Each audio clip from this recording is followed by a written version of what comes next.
We are live! West Coast Sports Junkies from our studios in New Westminster, South Surrey, and Burnaby from beautiful British Columbia. Don't forget to subscribe to our show on podcasting platforms such as Apple Podcasts and Spotify. Be sure to also follow us on Twitter at West Coast Sport 9. If you have any suggestions, questions, or just want to get into it with us, Ty, Mike, and myself are always here to interact. Reach out to us by email at westcoastsportsjunkies@gmail.com. We are also now on Instagram at west_coast_sports_junkies. Follow us there. West Coast style. Ready to talk sports, beer, and everything between. Here we go!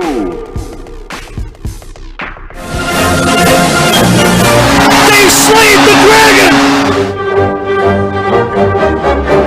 It's a wonderful day for an exorcism. Mario Mandzukic pounced, and England are hurt! Touchdown Seahawks!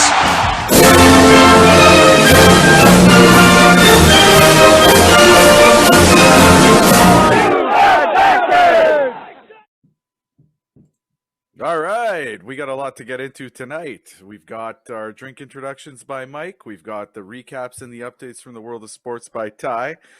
We're going to go in a little bit into the shots that Ty owed from last week. Yeah, real good bet, Ty. Real good bet. We'll get into that. We'll also get into the Canucks update. Michael Peter has a couple of UFC updates, Russell Watch. And we have a special guest tonight. So I'll start with what I'm drinking tonight. And tonight we've got a Palm Bay Zero Tangerine Mist. What do you got, Mike? All right, thanks, Chris. Yeah, it's good to see you guys. I'm going with the Flying Dutchman. It's a Mosaic IPA from Ravens Brewing Company in Abbotsford, BC. It's a hoppier beer, but it's good for a couple for sure. Ty, what you got going on tonight, buddy? Well, it's good to see you guys as well. Another episode here in the West Coast Sports Junkies. I'm drinking a red Pilsner from Steel and Oak. It's a local brewery here in New Westminster, right across the overpass from the New West Quay. It's a nice beer, something I could drink probably 2 or 3 of. It's also a little hoppy, but it's one of my favorites from them. And yeah, you guys should definitely check. They have a new patio set up. It got set up around the start of COVID, I believe, but there's always a lineup. It can be 5 below zero, and there's always a line to get a beer there. So it's a fun place. And they got great beer. Is it COVID friendly? Very COVID friendly. Social distancing, the works. Steel and Oak is one of my favorite breweries all time, man. They got some good stuff there. My favorite is that the Simple Things. It's a super easy drinking beer they have there. I always have a few in my fridge, but yeah, it's awesome. So Ty, I think you owed a couple shots, buddy, from last week. You had a guaranteed pick. What are you shooting tonight, my man? Well, while we're gonna get into the shots, I might as well tell everybody. I'm sure you guys remember I placed a few bets last episode. I went 0 for 6. It's not my best work. You know, we all go through one of these bad runs.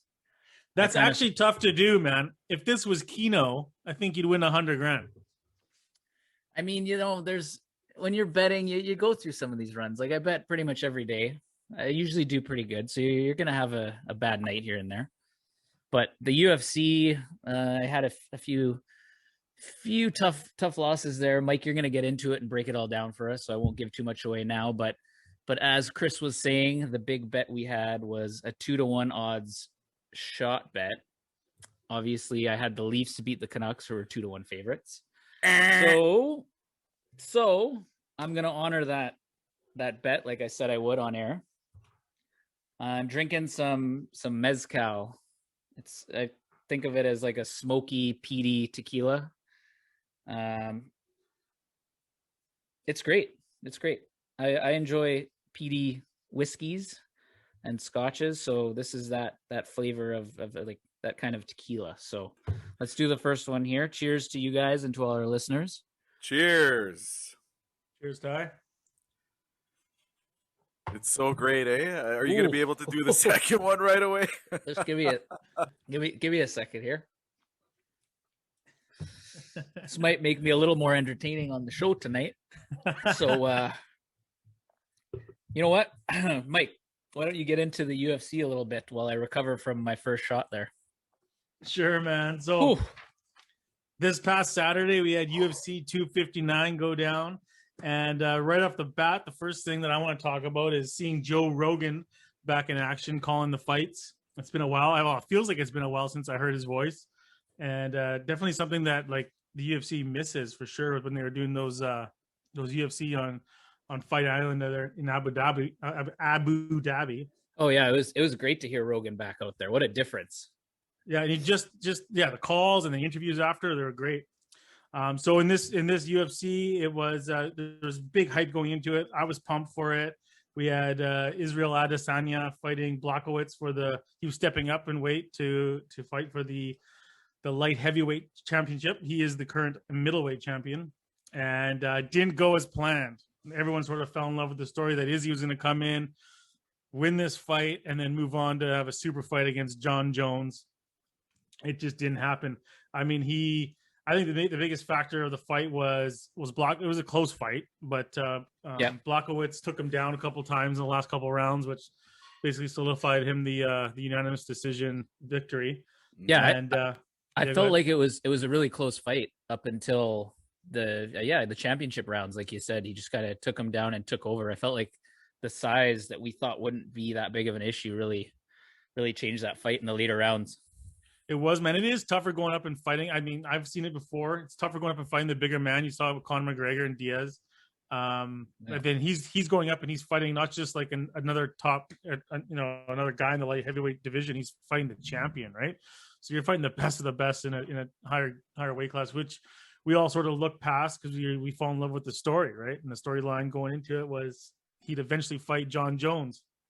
Yeah. But I don't think him losing this fight, like he said in his post-fight interview with Joe Rogan, he was daring to be great, and he doesn't feel like he's lost an ounce of credibility to his name, and I don't think he has either. I think he's gonna go back down to middleweight and dominate the way he has for the last couple of years, and he's gonna be unstoppable down there. I don't think this is just a little speed bump in his career. No one's gonna remember him as the guy that didn't capture the 2 belts.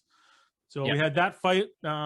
And I would say also he looks slower, maybe because of the weight gain, but he looks slower than he usually does. Yeah, well, like you said, he's never fought there. He went up, so I definitely think it'll put talks of the super fight on hold a little bit. It took a little bit away from it. About him fighting John Jones. I don't know. What do you think? Yeah, I don't think it's going to be in the cards anymore. I don't think they're going to bring it up at all. I think he's just going to go back down to middleweight and do his thing. That's it. I was thinking about it too. Remember when like Anderson Silva is the king of middleweight, right? Always has been. Yeah. And he went up to fight Forrest Griffin in the light heavyweight, and he dominated there. But he didn't go and never challenge for the belt in the light heavyweight. That's right? True. Yeah. Yeah. That's true. Something I was thinking about, the other day, where I was like, why wouldn't he have? Especially after that performance against Forrest Griffin, who is the former champ, right? Yeah, and at that time he was still like a really good fighter and pretty relevant in the division too. Yeah, totally. But so that was the main event of the evening. The co-main event was Amanda Nunes, and again, Amanda Nunes in dominating fashion just made, with no effort, took out in an armbar, took out her opponent. And I mean, this girl is the 2-weight champion. She's beaten everybody in the game. Like I have no idea who she can even what the next fight is for her. What's the next move is for her? Have you guys had any thought about this? Like, what's she gonna do? Go down 2 weight classes to fight for that belt?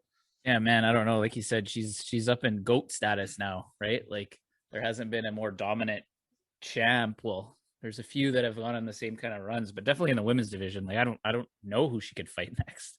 I mean, she kind of holds all the cards. The way she's dominated, she can just kind of pick and choose who would be willing to step up to her because no one's been able to do the job. Yeah, I mean, if I was an upcoming female fighter, I would not want to fight her at all. no, no one, no female or male would want to fight her, man. She is a tough cookie. But the only one I can see, the only one that I hear people chatting about is that Valentina Shevchenko, who she's already fought twice, and she's already fought twice and beat both times. The last time they fought, I believe it was like 2016 or 2017. It was a few years back, and it was a split decision, so it was a close fight. That's the only one I can see her wanting to go back and just stamp it and be like done with that. Yeah. Other than that, really nothing else. You sent that graphic where it showed her kind of her rise to the top, and she fought, what was it, Julie Budd earlier in her career? Yeah, Julia Budd, the local girl fighting out of Gibson. Is she the champ in Bellator right now, or was she? No, she was the champ. Yeah, she was the champ for a while at Bellator, and she lost. I want to say about a year ago she lost. I can't remember the champ's name. Yeah, I don't follow Bellator too much, but I remember she was. But I wonder how long. I haven't looked into her contract or anything, but it'd be kind of cool. They both come full circle from when they first fought back in the day.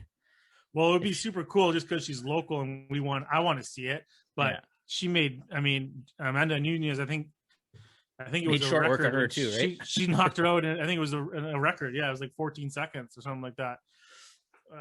Crazy stats this girl's got. But yeah, super fun to see, and I can't wait to see what happens next with Amanda Nunez. A couple other fights. We had Peter Yan disqualified from an illegal knee. No question about it. It was an illegal knee. He was definitely winning the fight, I would say. Yeah, that was the worst part about it. I had money on him, obviously. Same here. Jesus. One of my 6 losses. What can you do, right? That one. Yeah. Well, you know what? You're not going to be. We won't feel too bad, Ty. I think I went 1 for 5 that night.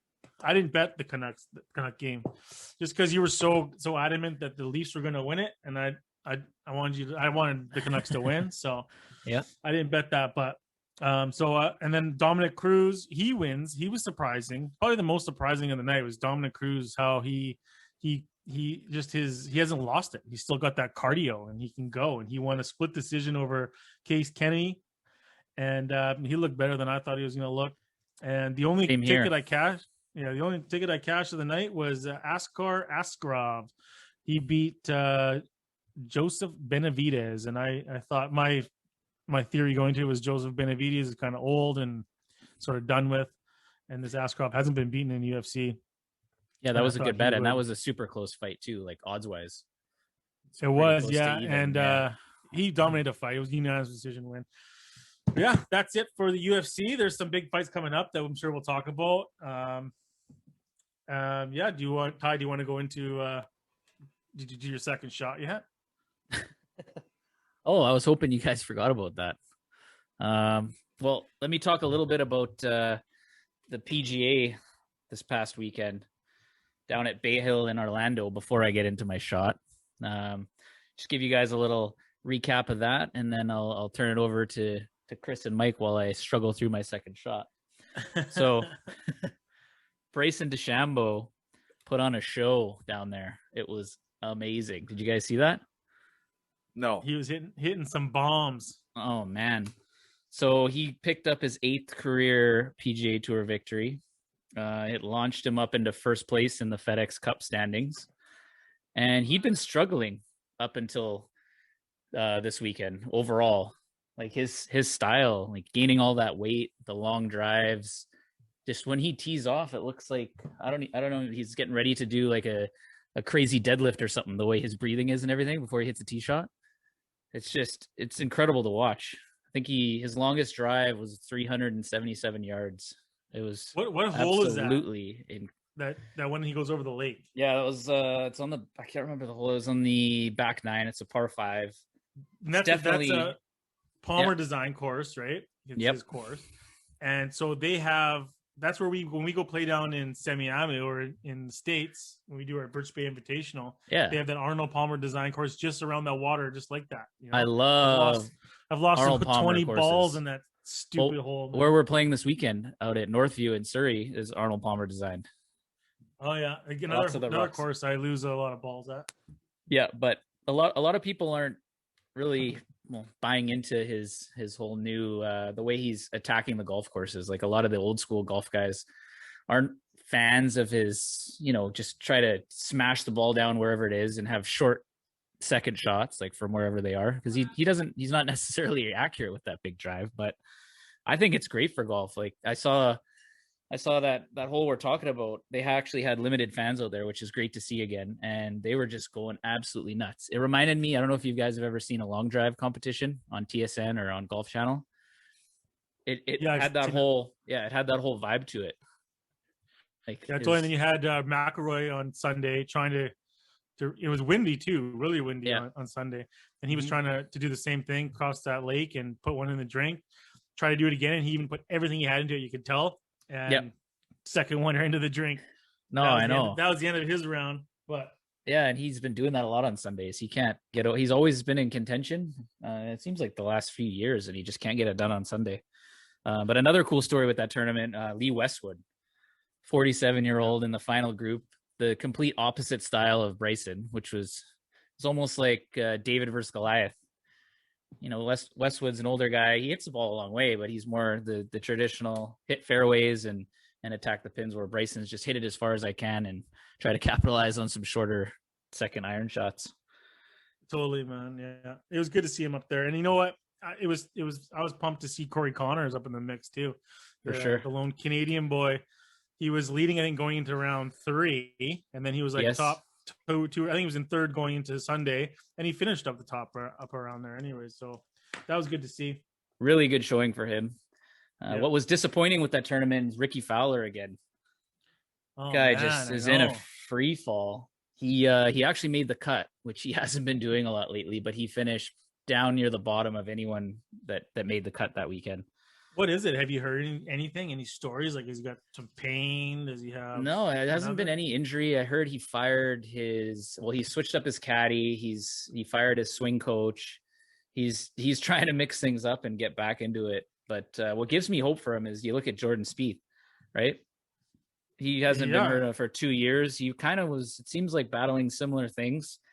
I don't know if it's confidence or swing issues or what, but it's good to see Spieth back in the mix. So they're close friends. Hopefully Spieth can give him a few tips to get him relevant again.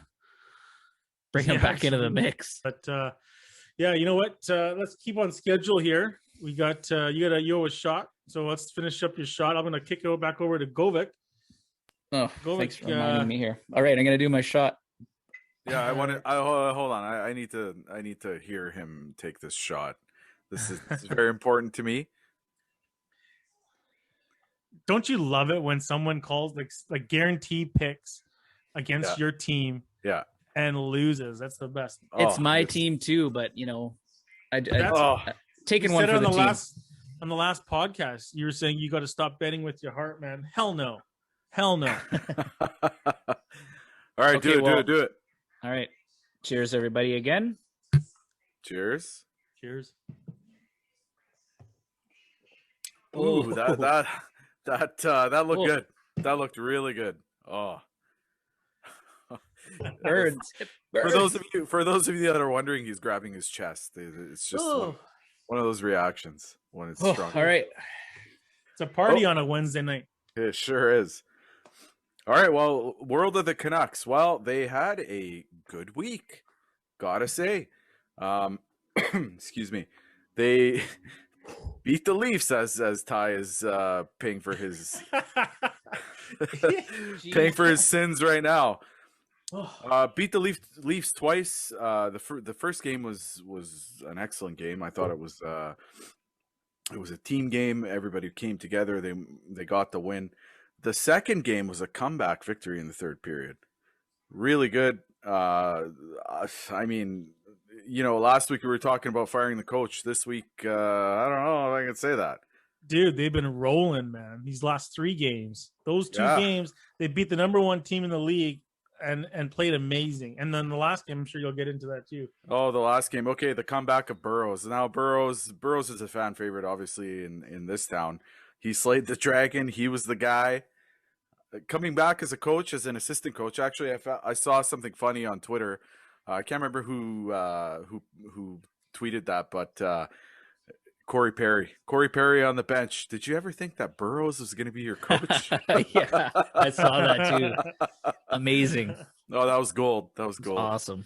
I saw a pretty cool stat about Burrow since he's been back. The first thing that they did was they put him in charge of the power play. And I think it was maybe an article I read today. They put him in charge of the power play. And it's something he was never really on in Vancouver, not the first power play unit, and the second one, I think. And he said he'd always sit in the meetings. And so he sort of, got this plan together, and it could be luck, who knows? But right now, the Montreal's got the number one power play in the league since he's been the assistant coach. It's unbelievable. Crazy. Yeah, it's unbelievable. I mean, he really was. He was a staple. He was the third Sedin, right?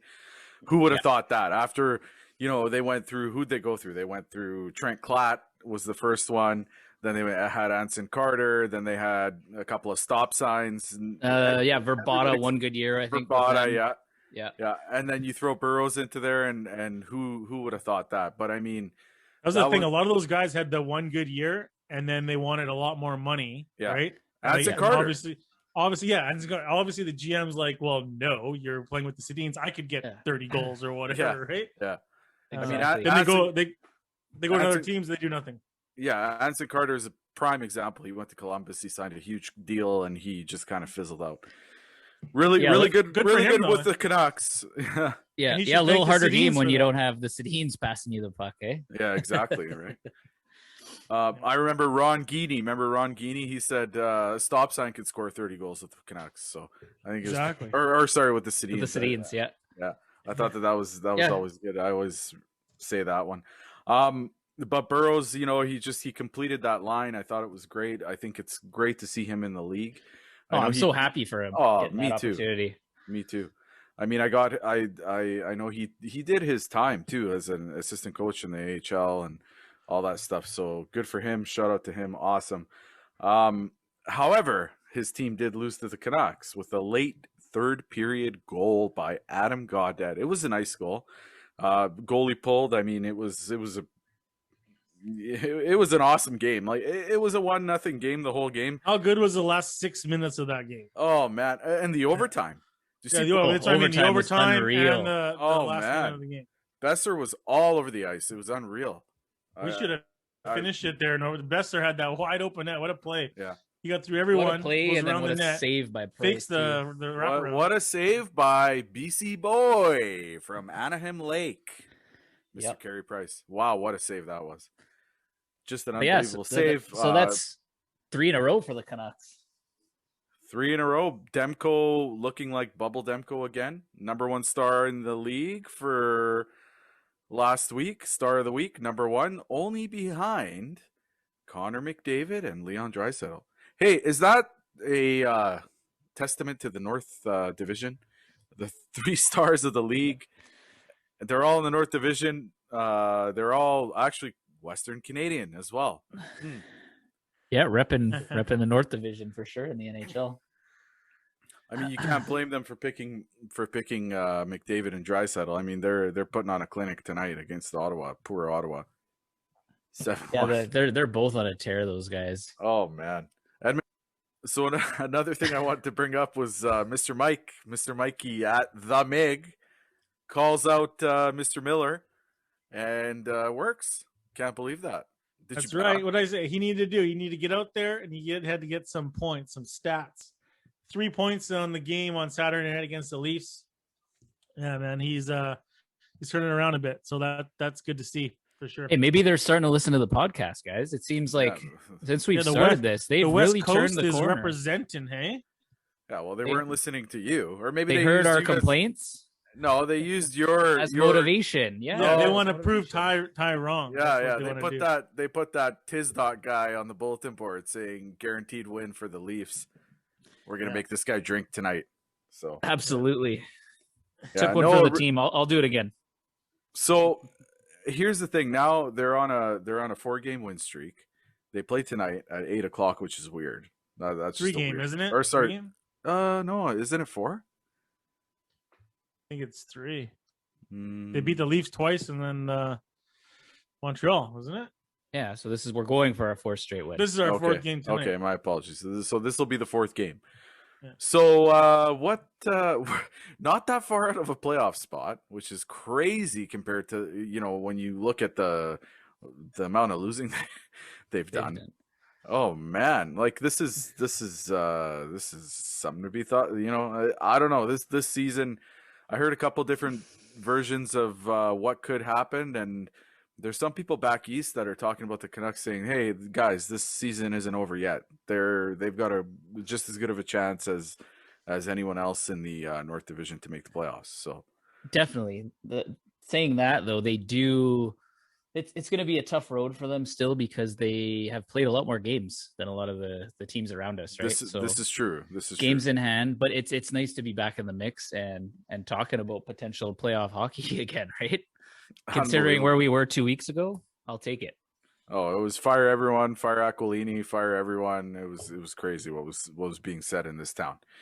But now that they're on the right track, I mean, there are going to be some interesting games. We're all going to watch. I'm going to watch religiously just to see what happens, and they are fun to watch. They're a lot better to watch than a lot of Canuck teams. Like who did I think of to Archer Zerbe? Remember when we had Archer Zerbe in net? They were not very good. So, Yes, that is for sure. This is a fun team to watch. Yeah, this is a lot better. Yeah, and they've done us all without Petty. Yeah, Pedersen. which is insane. He's so apparently Pedersen. Yeah, I was just gonna say that. It's impressive considering we're without our best player, but everyone kind of rallied around each other and stepped up. Yeah, that's what you Fill need. the void. Yeah, I think when's he back? They said another week, right? Nobody knows what it is, upper body injury, blah blah blah. Yeah, I've heard at least rumors of COVID, but I don't think it's COVID because they would put him on the COVID list, right? So yeah, that knows what it is, man. So just so we can get this moving a bit here, we got Dan, our friend that wants to come on. I'm sure he's going to want to talk football. And he's going to want to talk hockey. I'll do a real quick Seahawks update, and then let's get Dan on. And I'm sure we'll have the game on the background. We can keep on chatting Canucks. Is that cool? Let's do it. Okay, Sounds great. That was super exciting. That happened today. Was Ty sent me the email from the Seahawks to renew our season tickets, and so we did. We did obviously, and we're super pumped. Obviously, last year we weren't able to go down at all to see any of the games because of COVID, and we are super stoked and super. I'm optimistic that we're going to get down there this year and get to witness the team for sure. Fingers crossed, buddy. Yeah. Well, I don't know. I don't know if I share your optimism, but go ahead. But we're not going to do it if it's stupid. We're not going to take any unnecessary risks. We'll give the tickets away. Oh, maybe we'll give the tickets away to a lucky fan on this that listens to our podcast. That'd be cool. So yeah, we renewed our season tickets down in Seattle. Super stoked for that. Not too much has happened this week. Couple little news blips happened. The Seahawks released Carlos Dunlap. He was basically our most productive pass rusher, other than Jamal Adams this past year, saving $14 million in cap space. I don't really have much to comment on that. The second thing that happened is we did not franchise tag Chris Carson, so he's up for free agency, which me and Ty we don't see eye to eye on this. I like the move. I like Penny. That's who I like, and that's who I hope we go with. That's who I heard that they're leaning towards going with, and that made me happy. What about you, Ty? How did you feel about that one? I'm okay with the Seahawks not franchise tagging him because I think he's gonna get a pretty big payday, which I don't think we need to pay him. Running backs are fairly easy to find, especially we have a good run game system. Our blocking. Well, if you run had blocking has always line. been a good thing. Our run blocking has always been pretty good.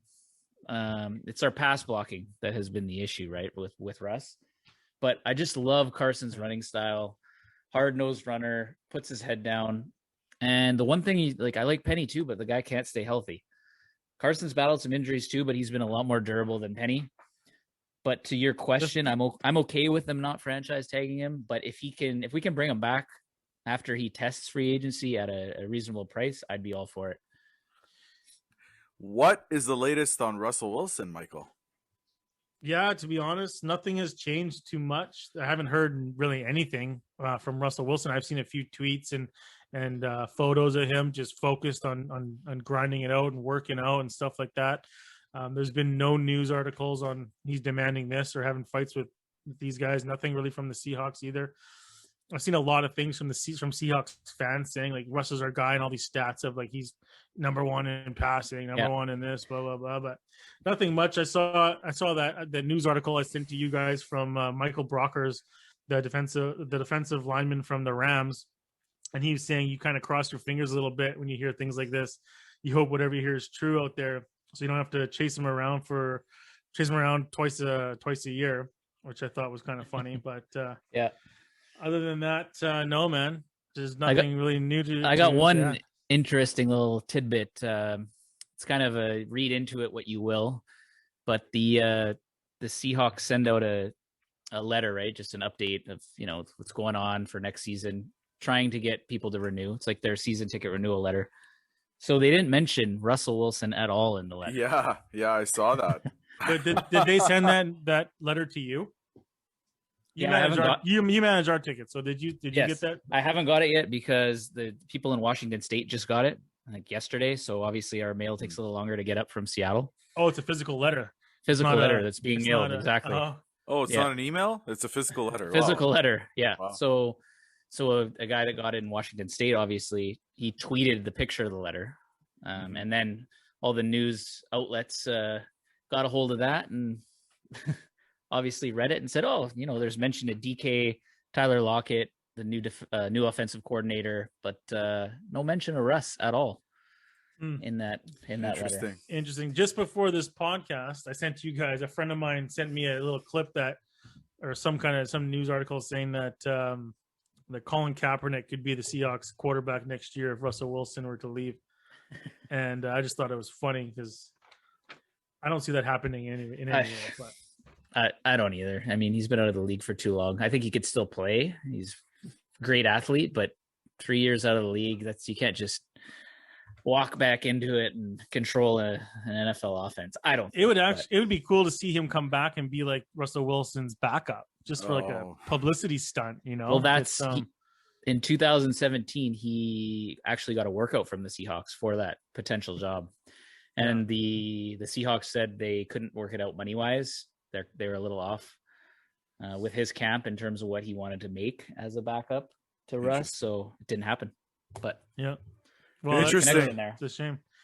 Anyways, okay, guys, that's basically all we have to report on the Seahawks front. Let's bring on our guest, our first guest of the show, Daniel Fernandes. Let's get into it. Well, before we get into the next segment, I'm just going to do my quick shot of Orachovats here. I feel a little bit bad for Ty. I know he pretty much, turtled after those two shots. We had to talk for him. So I'm going to do one right now and prove to you that I can speak right after I do this shot. Well, you're drinking wine. I drink tequila. It's Orachovats. It's not wine. Looks like fucking wine to me. What is that, 20%? It is... I'm gonna crack another. I'll crack another beer. Okay, I'm not doing shots tonight. So it's what Orachovats is it's basically a plum brandy. It's Croatian, of course, and it's infused with walnuts. So let me just take this quickly. I definitely can't drink that. Oh, that was smooth. That was good. You took it like a champ there. Yeah. Hold on. Oh, see, I'm talking, aren't I? I'm not crying. Oh, there's my Bombay. You're lucky they can't see the video. Let me take that right now. Hold on. 0 cal. No wonder why you're so upset today, Chris. Oh, I'm not upset. Okay, Okay, welcoming our first guest ever on the West Coast Sports Junkies podcast, Mr. Daniel Fernandes, who shows up at weddings wearing helmets while also wearing his Luongo C jersey. Yeah, man. I'm super pumped to have him on here. Daniel Fernandes. He's the only guy that I got to share the 2010 golden goal with at my mom's house in the basement. And he's the only guy that I know that is an avid golfer, plays weekly, multiple times a week, and has never improved one stroke of his game. Yeah, Dan, it's great to finally get you on the podcast. You've been a close friend of ours for years. You're a big-time sports fan, former competitive soccer player in Burnaby and Vancouver, a 27 handicap avid golfer, and the 2019 Birch Bay Invitational champion. Dan, how's it going tonight? Very good, guys. Thank you very much for having me on this podcast, West Coast Sports Junkies. Yes, first time on a podcast. What you guys are doing, it looks awesome. It sounds awesome. And I'm glad to have the opportunity to be a part of it. You guys had, obviously some good points, some good memories of our years of knowing each other, but a little bit more. I grew up playing soccer from a young age all the way till about 30 in Burnaby and Vancouver. Towards the end of my career, I started getting into coaching until the pandemic pretty much shut down most of the sports events. I'm a huge Tom Brady fan. I cheer the Patriots as well as GOAT. Buccaneers. The GOAT. Canucks, I think I'm like most Vancouverites, I follow them when they're winning. More about that point later. Roberto Luongo was, my favorite player. And in terms of golf, yes, I am an enthusiast, but I'm probably better at looking good in loudmouth gear than on my scorecard. So that is true. And I was going to jump in here real quick because something is really eating at me. And Ty said that you're the Birch Bay champion. We gotta tell everyone that that's a handicapped tournament there, and we give you like a 200 handicap or something ridiculous. So yeah, you did win that, and yeah, he does look better than his game. That's for sure. You're more of a social golfer, I would say. Yeah, I'm more out there for hanging with you guys, having some beers. I've always, and anyone knows that a good day on the golf course a bad day on the golf course beats a good day in the office any day. And 100%. You know what? I could say that about fishing too. Speaking of which, Mr. Dan he's a competitive fisherman when we go fishing too. When he's not hanging off the side, puking his lungs out, or sleeping in the cabin, I gotta say when the waves get a little rough. So Dan, just so I'm sure you followed all of us, our West Coast Sports Junkies podcast that we started up here. We're more into like hockey and football, basically where we sort of we run it around. Obviously, the Canucks and the Seahawks. Ty and I and Chris, big fans. Mm-hmm. So what's your teams? What teams you follow in hockey and football? Actually, hold on. Can I pause you guys for a second first? We forgot a very important question for Dan before we kick this off. Yeah. What are you drinking tonight? What am I drinking? Oh, okay. Well, since it's Thursday and it's almost the end of the week, I'm already upgraded to gin and tonic. Normally in the beginning of the week. It's Wednesday, man. Well, I was waiting so long for you guys to get on the show here. I lost track of the days. It's only Wednesday. I thought I'd be on here a lot sooner in the week, but okay, sorry, it's Wednesday. Damn, it's a weekend. I thought it was already Thursday. So, regardless, it's called wet brain. Wet brain. Yeah. Sorry. Go on. He's always been drinking, waiting for us, right? Exactly. Yeah. Sorry. What do you have in there? Gin and tonic? Gin and tonic, yes, sir. Okay, right on. I'm not too much of a beer drinker. I can handle maybe one or two, so it's normally. Yeah. That's another thing I've noticed about you, knowing you over the years, my friend. But it's good because I'm a beer drinker, and when you come out and there's only beer, there's more for me. More for you, exactly. Absolutely. So okay, what are your teams, man? Who are we sporting these days? Well, again, I've been a Patriots fan for a long time. Huge Tom Brady fan. I know you guys are rolling your eyes a little bit and, hearing about the bandwagon and whatnot. But, I've always loved the Patriots. Again, Vancouver Canucks, hometown team. So let's get into it right off the bat then. What did you think about this year, Tom Brady, his performance? What would you Well, I mean, I think it was just absolutely unbelievable. You have someone who probably most quarterbacks are done 5 years ago, and he's playing at 43. Comes to a brand new team, brand new city, and takes them to the Super Bowl. I mean, he probably had a better team, a better system, a better coach, what everyone's been saying for years. But someone has to still catch the ball, someone has to block, someone has to run. And I don't believe the Patriots, were giving him the best team in front of him. Hey, this is one thing that Ty has said to me that I said on this podcast.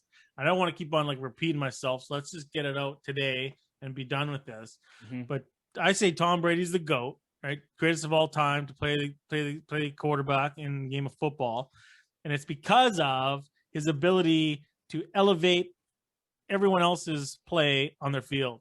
100%. What do you think of that? 100% agree with you on that. Look at the team, the players that he's had. I think if you would name off LeGarrette Blount, released by a team.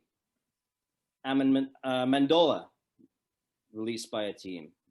All his players, the defensive players, they've never had high draft picks. Yeah, you're right.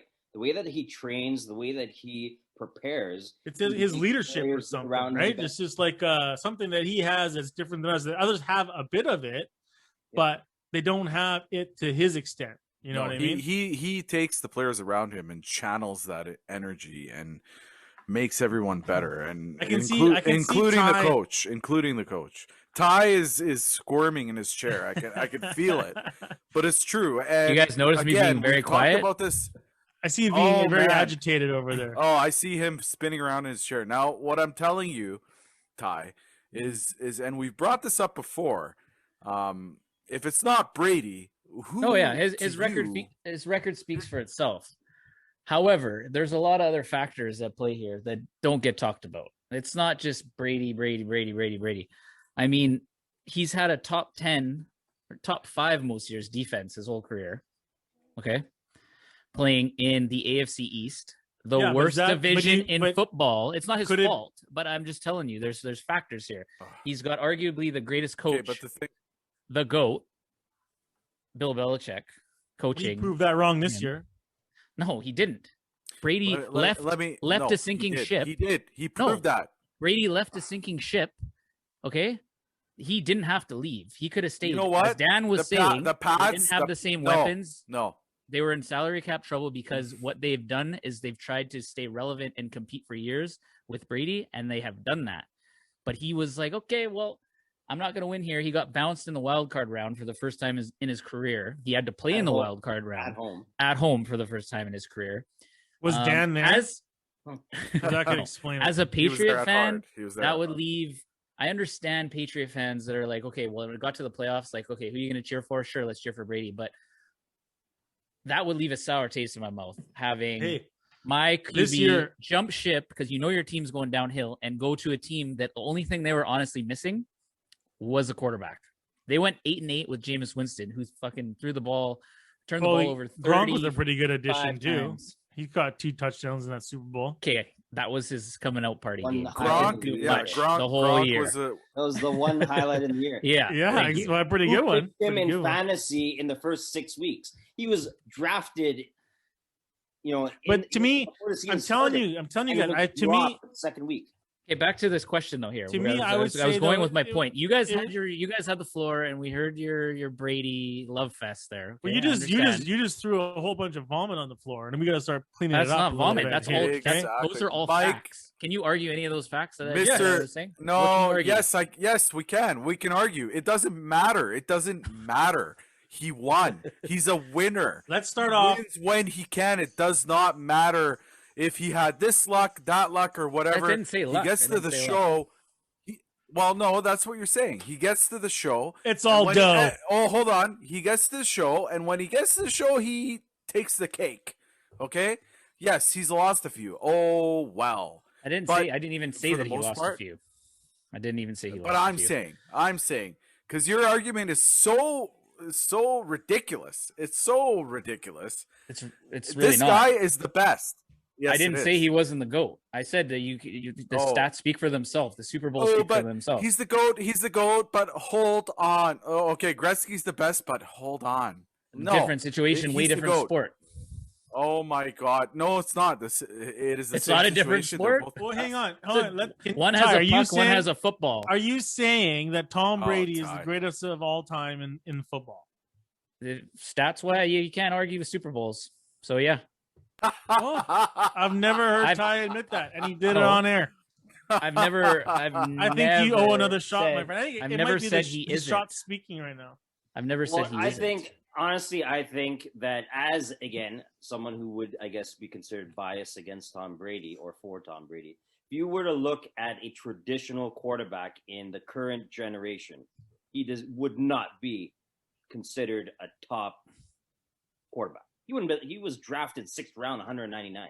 He's not a Lamar Jackson. He's not even a Russell Wilson. I love the story. He's not Patrick Mahomes for sure, but he is able to adapt. He has the vision. He's not the fastest quarterback.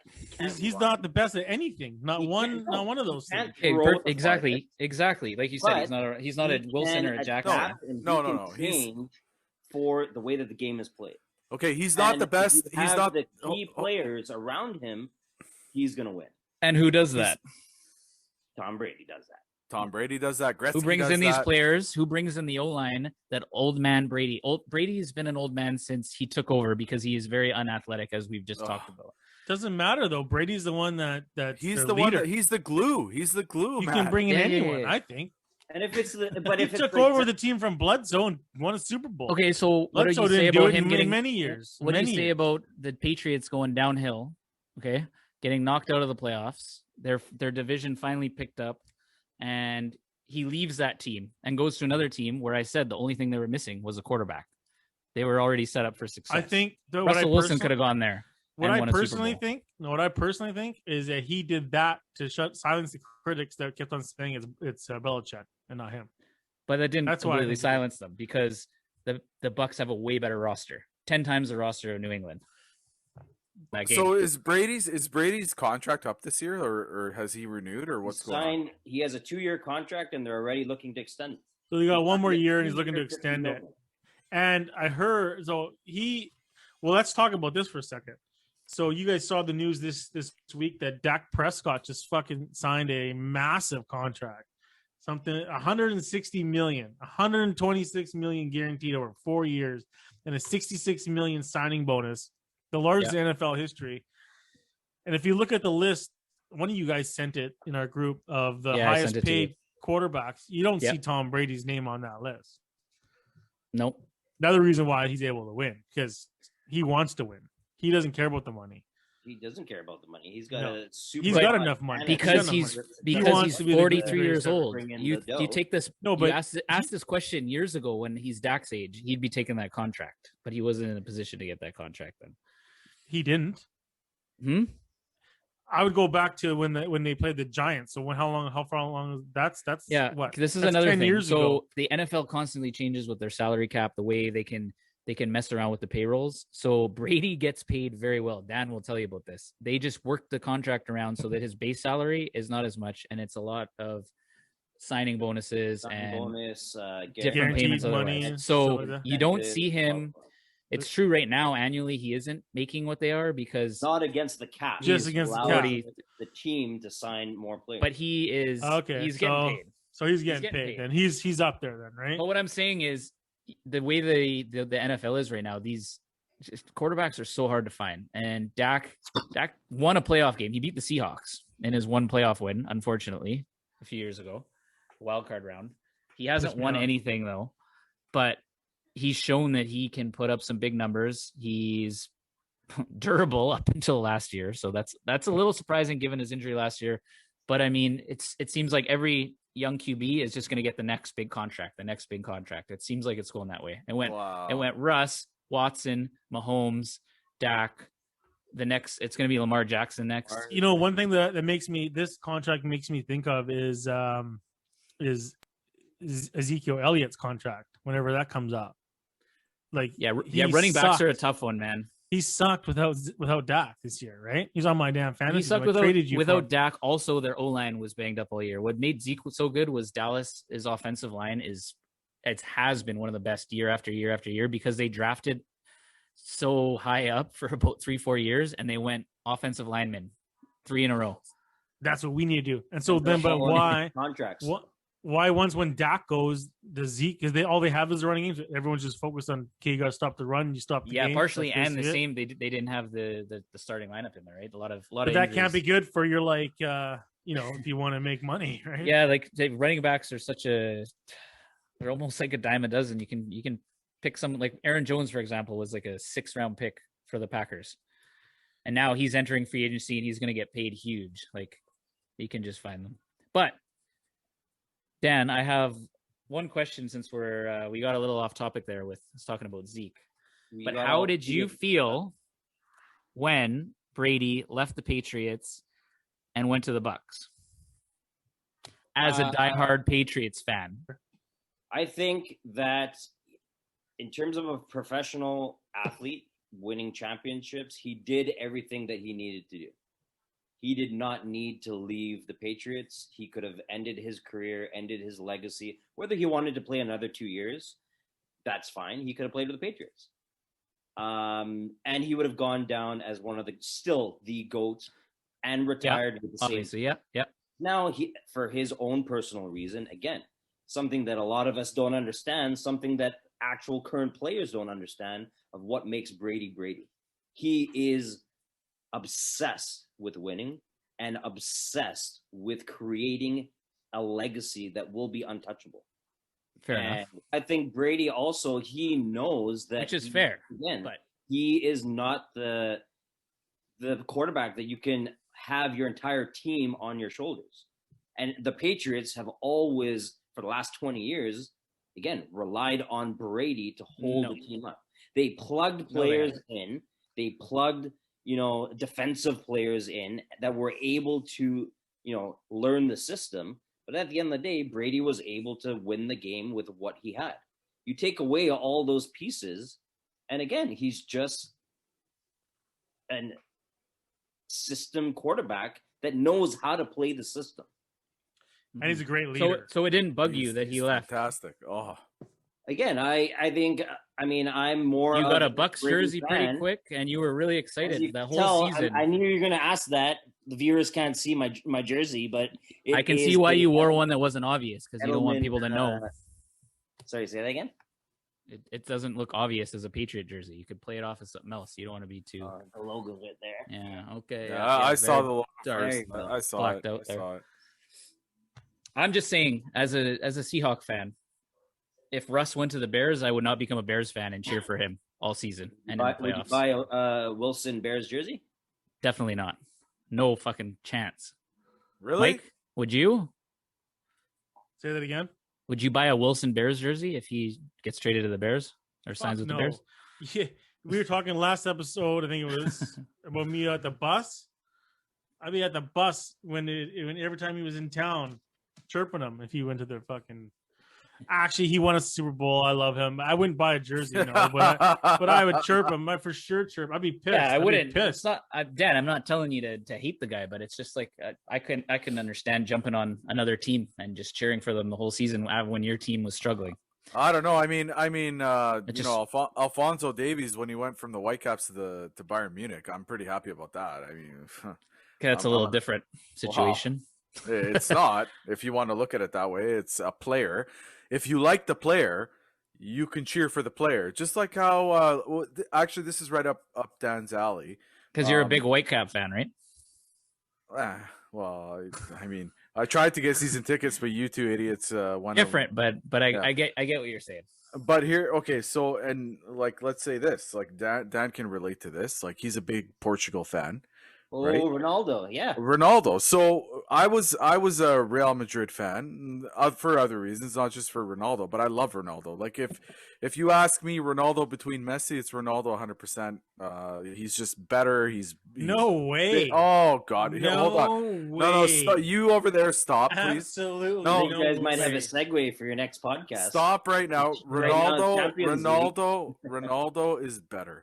And when he went from when he went from Manchester United to Real, I was first of all, I don't cheer for any English teams, but as soon as he went to Real, I was like, okay, I can deal with this because I really like Ronaldo, and I really dislike the English teams, but I can handle a Spanish team. Now that he went to Juve, I am not an Italian league fan, but I am a Juve fan now because of Ronaldo. And it's for no other reason other than Ronaldo. And you sprinkle in a couple of creations on those teams, and obviously your heart's there. But same thing with Brady. Be honest, Brady, the Croatians did it for you there. Well, a little bit of both, but you got Ronaldo played with Mandzukic, right? So anyways, but you got Brady. I was always a Brady fan. I didn't really care. I was a Kurt Warner fan too, by the way, and I was a fan of the way that That's they how much played. credibility he has. Oh, come on. You don't like who doesn't like Kurt Warner? The guy was working at Safeway. The next day he's a Super Bowl champion. Like, Yeah, that's a great Who doesn't story. like that story? Great story. Oh, for sure. unbelievable. It's true. It's true. I'll give it to you. Who does not like? My heart melts when I hear that. That's unbelievable. But Brady going to Tampa, yes, okay. So I act to be completely honest, like I am a Seahawks fan, but I was also a Pats fan, like kind of. Yes, I appreciate Yeah. greatness. Yeah. But I'm a Seahawks fan, and I'm a Canucks fan, and anyone playing my teams, they can go fuck themselves. Okay, I hold on. cannot believe- Before we go, hold This on. Patriot Before we go, revelation. no. I'm not a Patriots fan at all. First of all, No. Belichick, I like him. Go Vic. He shares the same heritage I do. I love that. So to speak, Carol, by the way. But the glass for Can I Tom ask? Brady. I want to talk to my guest here, Dan. And what's your favorite Brady moment? And we'll ask everyone here. What's everyone's favorite Brady moment? Maybe Ty, it's when his leg when he missed that season when he got injured. But what's your favorite Brady moment there, Dan? I know what yours is, Mike. My favorite Brady moment, I actually got two. The first one was where I was just starting to get into football, particularly into fantasy, and I was watching with you guys Thursday nighter. It was Pats against the Dolphins. At Wings in Burnaby, British At Columbia. Wings in Burnaby, yeah. And Brady, I had Brady. I drafted him, obviously. And I had Wes Welker. And he threw maybe a 10-yard slant in their own end zone. And Welker ran for 99 yards, longest touchdown of his career. And I was just amazed after that. That was what got me hooked on Brady. My best moment. And that helped you win your fantasy matchup that week. That helped me win my fantasy matchup. So that's what this is about, hey? It must have been against Ty. You remember it so yeah, probably was. so clearly. Maybe I beat you. My best moment. It was against me, but thanks for bringing up There those you bad go. memories. Wow, you've been holding that in a long time. My best memory as a Patriot fan that I can remember, and you guys are gonna love this one. It was the Super Bowl against the Seahawks. I remember, and Someone I know was at that Okay, game. fucking cut him off. Cut him off. not even go. Give him the boot. Never mind the whole. You guys lost and whatnot. That sucks, but just the play, the 2 minutes leading up. I remember, Wilson had a bunch of great passes. They were moving the chains. The one pass to Jermaine Kearse, You're gonna get me excited talking like this. Yeah, 33 I was yards, there. I was at that game. 33 yards, like bobbles the But ball. we know Mike. That was right in front of me when that off happened. We his know, knees, we off know. his helmet, and he ends up catching it on the ground, like on the goal line. Tell us how you felt for the majority of that Everyone game. in the world knows that Lynch is running the ball next. Like, my heart sunk. I was like, I cannot believe this. And he There's did. Not even He did. 30 seconds left. You know how it ended everyone knows the story. That well, let me refresh your I memory. was Another shocked. Super Bowl that Brady won them, right? You seem a little foggy Everybody here. On forgets that about game. that. That is Malcolm not Butler my won most that fondest Super Bowl. memory Come of on, Brady. man. Okay, Well, then it's True. that game. It's true, Govik. the Falcons Come on. Super Bowl by all counts was the best Super Bowl. That was ever. Brady's best Super Bowl, and he won them that Super Bowl by himself. So that's my most fondest memory of Brady. I think of that as his. To go back to Dan's, like Dan knows that I was a huge diehard Seahawks fan.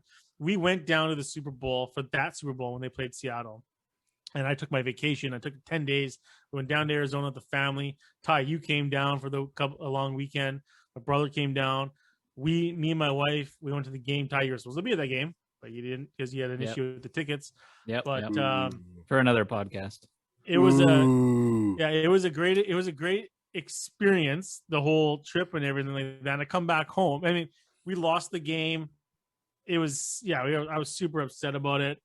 You spend all this money and then that happened because the year before we were in New York and we won it. I thought, it's meant to be. But I come home to my front lawn, spray painted by that man right there, Daniel Fernandes, the big Patriots symbol. And I didn't come home right away. I came home like a week later. Just sat there for like a week. All my neighbors were like, "What the heck is going on?" Do we still have that picture? Somewhere, I'm sure Dan has it somewhere. When we launch the picture, when we launch the Instagram page, which we're gonna probably do soon, we'll put it up for you guys so you can see what we're talking about. That should be the picture of the podcast here. Okay, but you guys haven't asked me about my favorite moment. I'm coming. Nobody asked me. We're getting there. So okay, please tell me yours. Go ahead. Tyler, it's your turn. I'll go last. Mine's quick. My favorite Brady moment hasn't happened yet because he hasn't retired. Oh, Chris, what's yours? That's probably like every other quarterback. They're waiting for Brady to retire. Every other team. Yeah. So mine actually was this last Super Bowl. I think this last Super Bowl, this last game that he won, I think that solidified him as the GOAT. And I think that that there's no more debate even at all. I think it is what it is. He's the best of the best. Best there ever was, best there ever will be. I don't think. I think we're looking at in hockey comparisons, we're looking at a Gretzky. There's nobody that's going to be able to ever come up with those numbers ever again. I don't. Imagine if he wins it again next year. Like that's what I'm waiting for. Holy shit! Right? Like you can't. I mean, no. It's Super Bowls. I mean, quarterbacks just don't last that long in the league. And they're not that great for that long. You know what I mean? Like. Yeah, right now we celebrate our quarterbacks that have won one, like Favre, those guys. They won. We put them in the Hall of Fame. Yeah, they won one, and they've thrown like 50 touchdowns. Okay, so I want to get back to Dan. Dan, I know you're a Canucks fan. We've been to a few games together. We've watched a few games together. Watched some big games. Mm-hmm. What is your fondest memory being a Canucks fan? Being a Canucks fan, fondest memory. As I mentioned, I was a huge Luongo fan when he came to the Canucks, and my favorite, fondest, best memory of a Canucks fan was the 2007 Stanley Cup playoffs, first round against the Dallas Stars, Game 1. It was the year Luongo got traded to the Canucks. His first career playoff game. I was at the game. 72 shots, 4 overtimes. He was doing things I don't even know. Like you can't even bend that way. But he did everything he could. You want to talk about dancing on his head to save the puck from going in the net? 72 shots he saved. They won in overtime. 4 overtimes. 5-4. They ended up winning that series in 7 games. Unbelievable. I was a Lou fan from that day on. Was that the take a shit one? Or No. Oh, okay. But I was definitely a Lou fan too, man, for sure. There's been times where like I would concede the goal, like in the net, boom, and he just like somehow, some way makes the save, right? Look up the stats. They had penalty kills. I think, and then 2 periods they were. I know. I remember that game. was You're right, Dan. It was amazing. Unbelievable. What a trade, huh? What a trade that was, Bertuzzi. Yeah, that worked out well for us. that was a good. We trade. finally got our goalie. Mm-hmm. Yeah, and we need a good goalie for sure to make it run. That was I think that was the beginning of the Canucks push where they were starting to finally get the pieces. A few years later, they were in the Stanley Cup, but Kessler, that was his first year with the team. They had the Sedins, obviously. Trevor Linden came for his second stint back into Vancouver. That was fun. So that was really my fondest memory.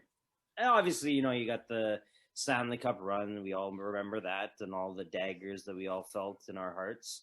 But for me, again, being a Canucks fan, I think that was the best memory for me. So you think that that's better than the Slay the Dragon? You honestly think that because you know what, Luongo did make some huge saves in the Slay the Dragon series. I mean, I think it is for him. I mean, this is a guy, the only guy that I know that owns a Luongo jersey with the C on it. Yes, this is true. We mentioned that. We mentioned that already. I thought that was the best investment at that time.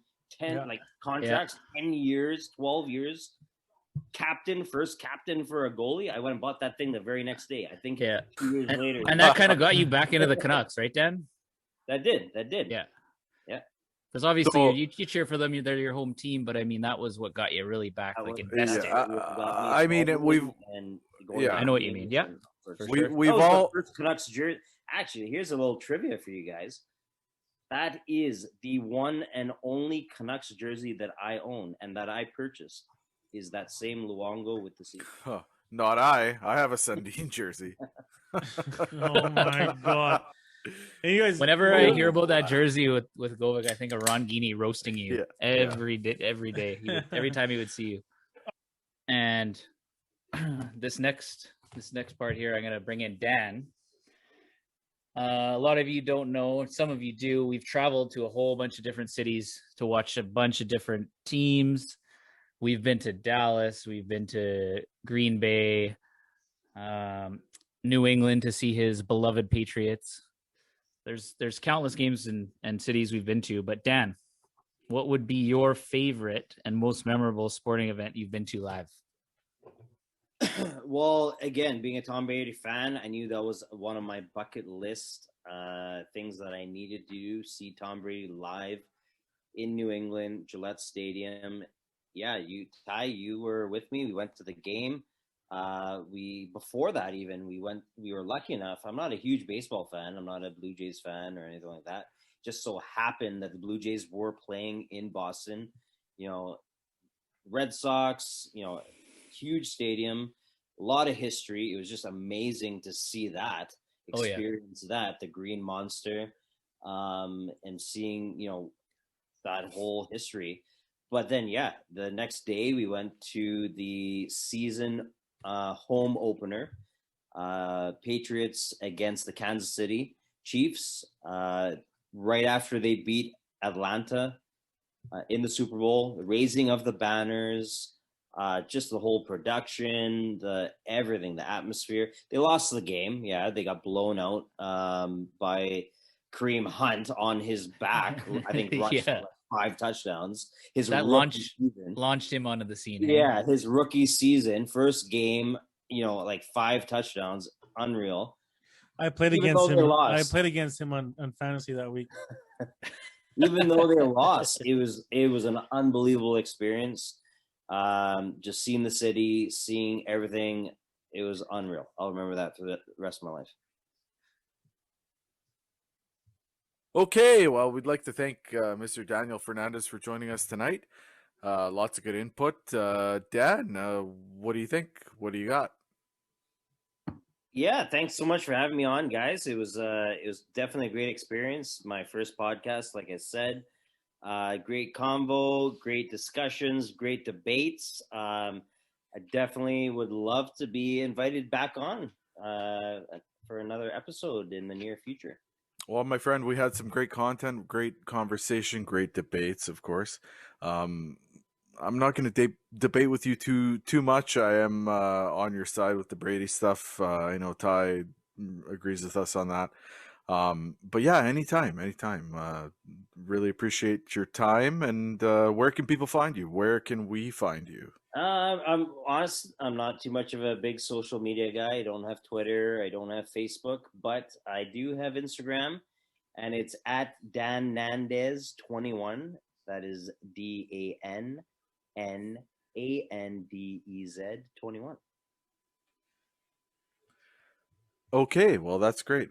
For everyone out there, if you want to throw Dan hello or a friend request, that is his handle. Please go ahead. Yeah, cool, man. Thanks for coming out, Dan. It was great talking to you, man. Always is, and I'm sure we'll be in touch soon here. For sure. Thanks so much again, guys. Stay safe and all the best.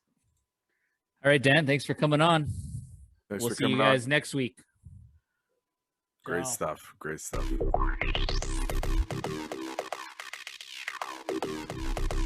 Well, that's our episode for tonight. Hope you enjoyed it. If you liked it, follow us, give us a rating, like us. Be sure to also follow us on Twitter at West Coast Sport 9. Don't forget to subscribe to our show on podcasting platforms such as Apple Podcasts and Spotify. Reach out to us by email at westcoastsportsjunkies@gmail.com. We are also now on Instagram at west_coast_sports_junkies. Follow us there. Thanks for listening. Join us for the next episode. Goodbye.